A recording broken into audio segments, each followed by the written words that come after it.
सामने आ रहे हैं महिलाओं के लिए, पुरुषों के खिलाफ, महिलाओं के खिलाफ। तो ये कलयुग ही चरम पे है जो इस तरह के। तो कहीं ना कहीं पुरुष आयोग की मैं कह रहा हूं ना, कोई महिला आयोग की जरूरत है ना पुरुष आयोग की जरूरत है, बल्कि न्याय मिलने में देरी होती है या फिर कई बार ऐसा भी वो फैसला ले लेते हैं जो कि कानून के खिलाफ होता है, कई बार बेकसूर। पहले से अंधे, आपने देखा भी होगा, वो पट्टी लगा के वहाँ पे रहते हैं, तो वो तो सभी के मामले में। नमस्कार, आप देख रहे हैं संपूर्ण भारत न्यूज। देश के अंदर कहीं ना कहीं मांग उठने लगी है पुरुष आयोग की। जिस प्रकार से महिला पुरुषों के ऊपर प्रताड़ना कर रही है और ये सिलसिला काफी ज्यादा बढ़ता जा रहा है। आपको बता दें, कोई ड्रम में पैक हो रहा है, कोई सूटकेस में पैक हो रहा है, कोई कवर में पैक हो रहा है, कोई बैग में पैक हो रहा है, तो कोई थैले में ही पैक हो जा रहा है। अब कहीं ना कहीं यहाँ पे देश के सर्वोच्च न्यायालय सुप्रीम कोर्ट पर भी बात आ जाती है, देश के जो अलग अलग थाने हैं उस पर भी बात आ जाती है, और देश के संविधान पर सबसे पहले बात आती है कि आखिर महिला आयोग है तो पुरुष आयोग कहाँ पर है। कहीं ना कहीं देश के अंदर पुरुषों के जिस प्रकार से प्रताड़ना हो रही है वो काफी ज्यादा निंदनीय है। हमारे साथ एक अंकल जी, एक बार बताइए, जिस प्रकार से महिला आयोग है उसका तो सम्मान किया जाता है, लेकिन क्या पुरुष आयोग होना जरूरी है आज अब के समय में?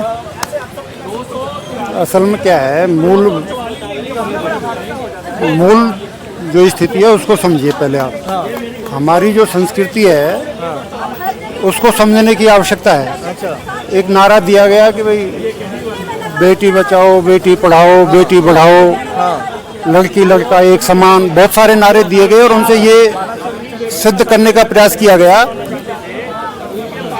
कि लड़की कहीं न कहीं कमजोर है, जबकि हमारी संस्कृति में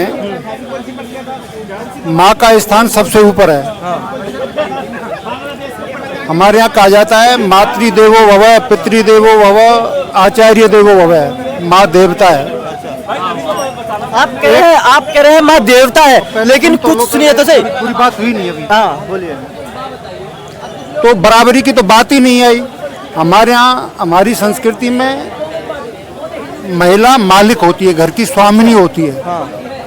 सारी चल संपत्ति जो होती है, चाहे वो सोना है, चाहे चांदी है, चाहे वो रुपया है, पैसा है, चल संपत्ति जो भी है, वो सब आज भी महिलाओं के अधीन होती है।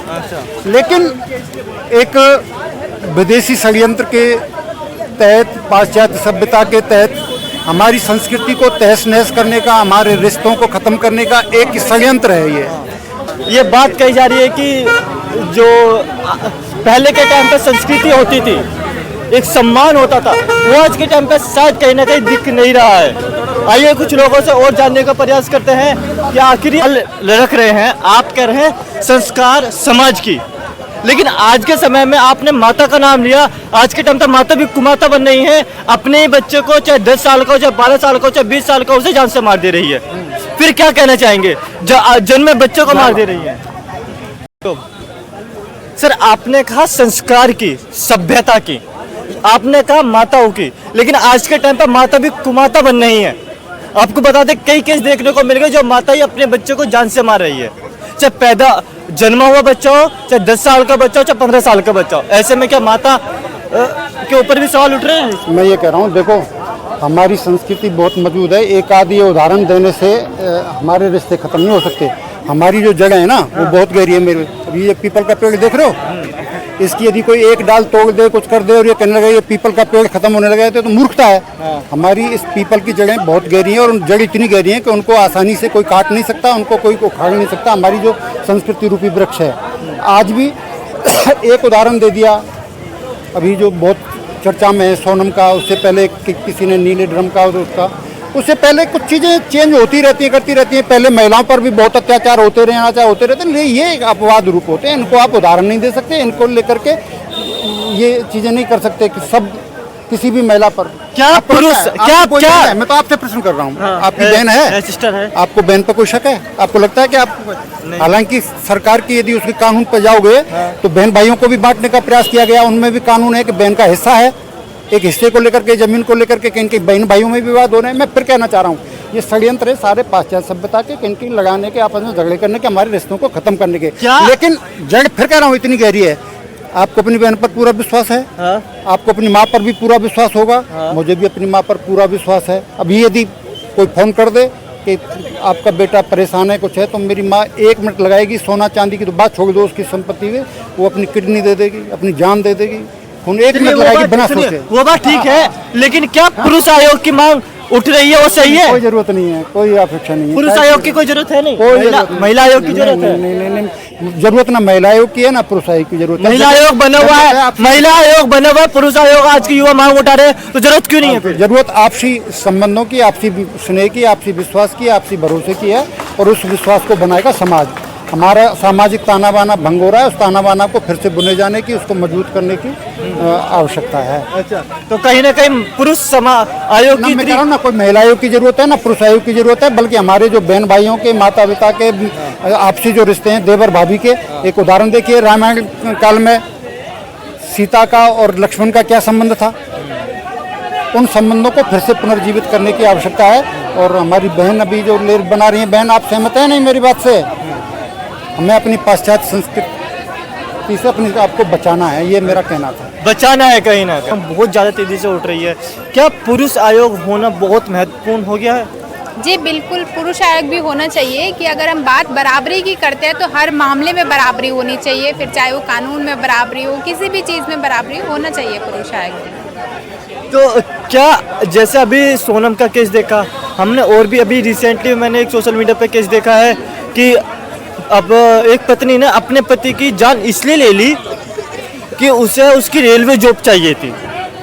क्या ये सही हो रहा है? क्या गलत नहीं हो रहा है कहीं ना कहीं? बिल्कुल गलत हो रहा है। मैं तो ये कहूँगी, जो एक लाइन थी कि कलयुग आने वाला है, मुझे तो लगता है कि ये कलयुग का ही चरम है, जो इस तरह के अत्याचार, इस तरह के अपराध सामने आ रहे हैं महिलाओं के लिए, पुरुषों के खिलाफ, महिलाओं के खिलाफ। तो ये कलयुग ही चरम पे है, जो इस तरह के अपराध देखने को मिल रहे हैं। इससे पहले अगर जो हम बात करें, हम देखिए, हम ये नहीं कहते महिलाओं के ऊपर उत्पीड़न हुई, महिलाओं के ऊपर भी खूब उत्पीड़न हुई है, खूब शोषण किया महिलाओं के ऊपर भी, लेकिन पुरुष समाज ने महिलाओं के लिए बढ़ चढ़ के हिस्सा लिया, उसे न्याय की मांग करी है और न्याय मिला भी है कहीं ना कहीं। क्या आज के समय में जिस प्रकार से पुरुष समाज प्रताड़ित हो रहा है, लगता नहीं है महिला समाज को आगे आना चाहिए, इस पर बढ़ चढ़ के हिस्सा लेकर के, और सभी मर्द समाज को इस पर न्याय देना चाहिए? बिल्कुल आना चाहिए। अगर एक आपकी मदद कर रहा है तो आपका भी फर्ज बनता है कि आप भी उनके आगे चल के मदद करो। तो वो तो जाहिर बात है, उनको भी आना चाहिए, और कुछ महिलाएं उसको सपोर्ट भी कर रही है। आप पूरी तरह से नहीं नकार सकते कि पूरा ही महिला समाज उसको मतलब सहयोग नहीं कर रहा, तो कुछ महिलाएं कर रही है, कुछ नहीं कर रही है। क्या संविधान, देश का कानून, सुप्रीम कोर्ट अंधा हो गया है पुरुषों के मामले में, या फिर अभी भी कुछ उम्मीदें बची हुई है? कोर्ट के बारे में तो मैं ये कहना चाहूँगी कि वो तो पहले से ही अंधे, आपने देखा भी होगा, वो पट्टी लगा के वहाँ पे रहते हैं। तो वो तो सभी के मामले में, अब बात करें न्याय की, वो तो सभी को देरी होती है, हर किसी को न्याय मिलने में देरी होती है, या फिर कई बार ऐसा भी वो फैसला ले लेते हैं जो कि कानून के खिलाफ होता है। कई बार बेकसूर लोगों को सजा मिल जाती है। इतना भी अंधा कानून को नहीं होना चाहिए कि सामने दिख रहे अपराध को भी नकार दिया जाए। बिल्कुल, वो चीज़ तो मैं भी मानती हूँ, क्योंकि कई बार जैसे आपने बताया महिलाओं के बारे में, कई बार महिलाएं अपने ही दिए गए हक का गलत इस्तेमाल भी करती है। बहुत सी कुछ महिलाएं ऐसी होती है कि इसका फ़ायदा उठाती हैं। आज के टाइम पे आपने कहा महिलाओं के अधिकार के ऊपर, महिलाओं को अनलिमिटेड अधिकार मिले हुए हैं। अब ऐसे में पैसों के मामले में अगर जो आ जाए तो महिलाएं पुरुषों के ऊपर झूठे रेप केस लगा देते हैं, एलिमनी के नाम पे लाखों रुपए ठग रही है। क्या इस पे क्या कहना चाहिए? बिल्कुल, ये पूरी तरह से गलत है, क्योंकि ये आपको जो हक दिया गया है क्राइम के खिलाफ, अगर सरकार ने आपके लिए फ़ायदा उठाया तो इसका आप फ़ायदा ना उठाए, इसका फ़ायदा नहीं उठाना चाहिए। पुरुष आयोग को सपोर्ट फुल करते हैं। बिल्कुल बिल्कुल। तो कहीं ना कहीं देखा आप सभी ने, पुरुषों के ऊपर भी, और महिला जो भी कह रही थी कि पुरुष आयोग बनना चाहिए। अब बात यहाँ पे आ जाती है कि क्या देश का संविधान, देश का कानून, देश का सर्वोच्च पद पर जो बैठा हुआ सुप्रीम कोर्ट कितना इस पर अमल करता है, और क्या बेंच बैठती है? क्या भारत देश के अंदर एक फिर से गठन होने के बाद पुरुष आयोग पे बातचीत चलती है, इस पे विचार होता है, और क्या पुरुष आयोग का कहीं ना कहीं गठन होता है या नहीं होता है? फिलहाल के देखते रहिए सपोर्ट बाय न्यूज़। बहुत बहुत धन्यवाद।